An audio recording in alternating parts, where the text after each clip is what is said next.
For regular videos on ancient cultures and forgotten civilizations, please subscribe. You know, if you've ever walked in the Roman Forum, you've probably felt that strange tug of time.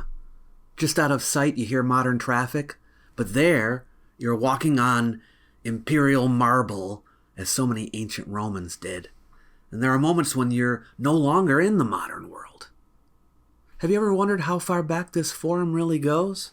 There are parts of that place that precede the time of the emperors by a long time. Underneath the tumbled columns lies an ancient shrine called the Lapis Niger, built during the late Republic.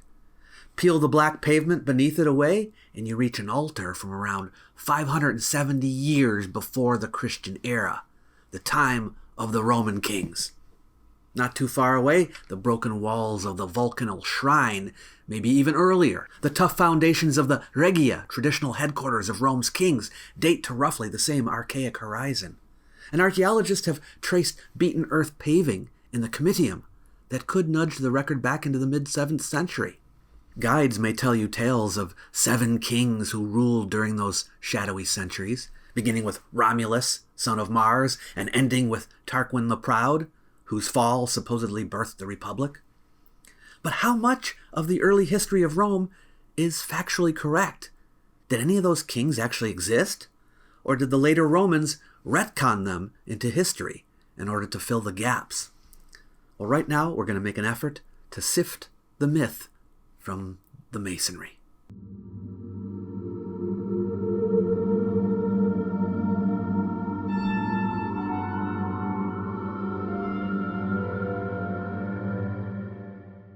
Our oldest source on the Roman kings is Cicero, who lived in the later Republic, the 1st century BCE. In the times of the later Republic, primary sources, records from the actual time of the kings, were already largely non-existent. Cicero probably was drawing from Fabius Pictor, Rome's earliest historian, who lived during the late 3rd century BCE. His work no longer exists. Pictor had to align Rome's past events within Greek chronological frameworks as best as he could to estimate a date for Rome's birth. Now, the traditional date for the founding of Rome by Romulus is the 21st of April, 753 BCE. The day comes from Livy, a Roman historian writing in Emperor Augustus' time. He says Romulus began work during the Parilia, a spring rite when herders purified their flocks. The year comes from the scholar Marcus Terentius Varro. In his calculations, Varro began with 509, or what we call 509, the year the Romans believed they expelled their last king. Added up the legendary reign lengths of the 7 kings, about 244 years, and subtracted, that arithmetic lands on 753.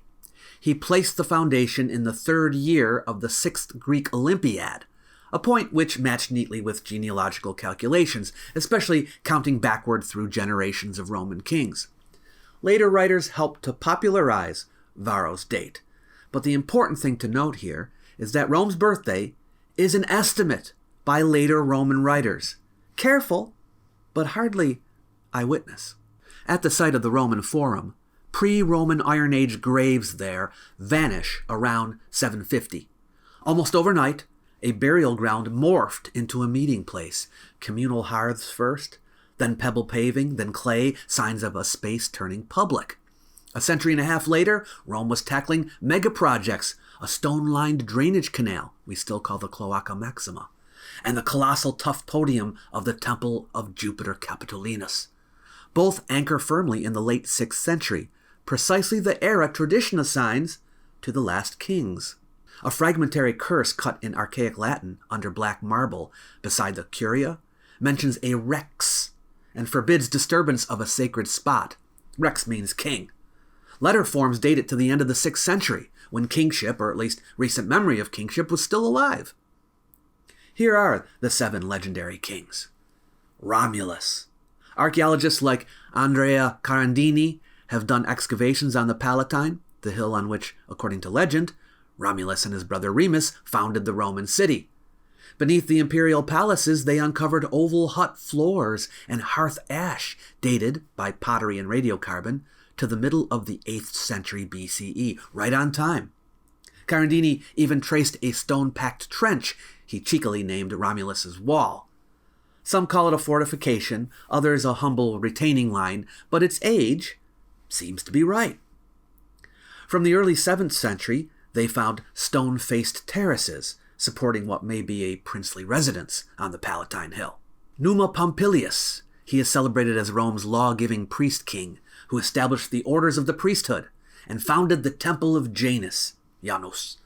Immediately after Romulus' era, soil layers reveal uniform ritual pits filled with animal bones and tiny votive cups, evidence of rules suddenly governing sacrifice.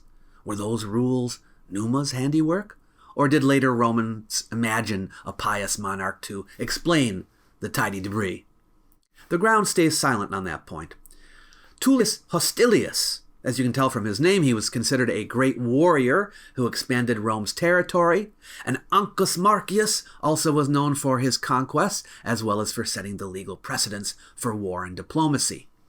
Stories cast them as conquerors who pushed Rome down the Tiber and threw bridges across it. From the late 7th century, we indeed find earth ramparts and fortified river crossings at the city's edge. Tarquinius Priscus and Servius Tullius, these are the first two Etruscan kings. In that 6th century window, the Roman skyline sprouted temples roofed in bright painted terracotta, an Etruscan trademark. Now, whether these roofs were commissioned by actual Etruscan kings or just by local elites copying a fashionable neighbor remains open. Recent mapping under the Via Sacra in the Forum shows a monumental complex of the mid-6th century.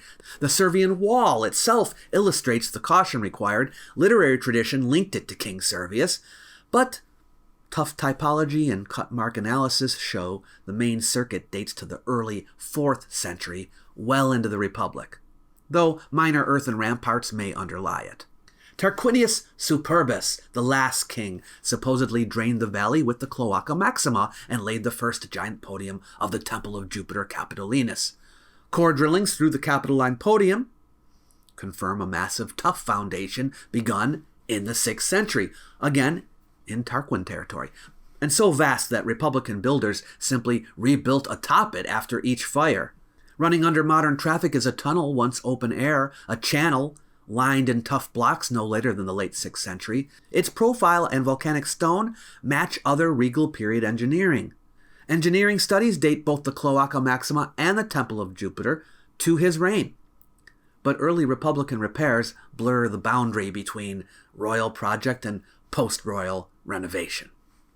So, each monarch seems to step out of legend and plant a footprint in the actual soil, but there's still not a clear correlation between story and strata. This is where our mystery lies. Most scholars think that the final three kings have a greater claim to historicity than the earlier ones. Note that these 7 kings are assumed to have reigned over a period of more than 200 years. This makes the length of their reigns unusually long. Now couple that with the fact that 7 was a number of symbolic significance to the Romans, and it makes one question if there were really only these 7 kings. Enter the modern detectives and the disagreement. British historian Tim Cornell says the evidence stacks in lockstep with the king list. 8th century huts, 7th century forum paving, 6th century megastructures. No coincidence, he argues. Tim Cornell reads those trenches and temples as a noisy but coherent archaeological heartbeat that pulses exactly where the written timeline places the kings. The pattern he sees is gradual state formation anchored by real monarchs whose deeds were later embroidered. French archaeologist Alexandre Grandazzi holds an opposing opinion, saying that the earliest layers are fragmentary and could be seasonal shelters. A true city, he says, doesn't crystallize in the archaeological record until about 625 BCE.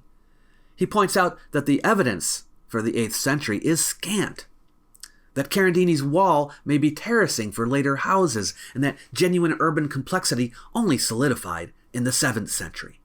For him, early kings are narrative placeholders, not persons. Romulus as the classic founder, perhaps named for the city rather than the other way around. Numa Pompilius, Tullius Hostilius, and Ancus Marcius, fitting the classic roles of priest, warrior, and lawgiver so suspiciously neatly, seems like they're legendary archetypes. Many Roman scholars split the difference and say that legends can fossilize civic memories. Romulus could be a shorthand for the messy fusion of shepherd clans, Numa the personification of ritual standardization, Servius a compressed echo of multiple reforming elites. They remind us that legends can carry genuine memories, but always filter it through politics. Where archaeology converges with legend, they keep an open mind as to the possibility, and where the soil goes silent, they let the silent speak. So I think we can boil this down to 3 facts. First, the biographies of the first 4 kings glitter with fantasy. No doubt about that. Second, although there were settlements in the area of Rome prior to the 8th century BCE, a more centralized society did begin developing there around the date Varro's math predicts. If you were to visit Rome in the 8th century, you would find substantial settlements of wood and clay huts on several of its hills, which shared civic and ritual spaces. Third, 2 centuries later, royal-scale construction unmistakably transforms the city, coinciding with the presumed reigns of the Etruscan kings. Does that confirm or refute the legends? Neither, really. It leaves us staring into a gap of many possibilities. Perhaps Romulus was a real war leader whose name we mispronounce today. Perhaps he's a patchwork of forgotten chiefs, given one heroic face. Or perhaps he never existed at all, and early Romans told a violent bedtime story to explain why they themselves were so fierce. We can scrape deeper, using new scientific methods to analyze what we've got, but the trail still fades. Until and unless we find something else underneath the earth. An informative inscription, for example. It doesn't look like this is a mystery we can fully solve. And that, I think, is what makes Rome's first kings a perfect ancient mystery. It's unresolved, it's compelling, and it forever invites us back into the dirt to have another look. Thank you for exploring with me. I'm David Miano. Until next time, remember, the distant past rarely hands us definitive and incontrovertible answers, just better questions. You might like my little e-booklet, Why Ancient History Matters. It's designed to persuade people that the subject is important, even in the modern world. You might also wish to use it to help spread the word. So feel free to share it with someone you know. It's free for anyone who wants it. I've left a link in the description box below the video for you to grab a copy. Catch you later.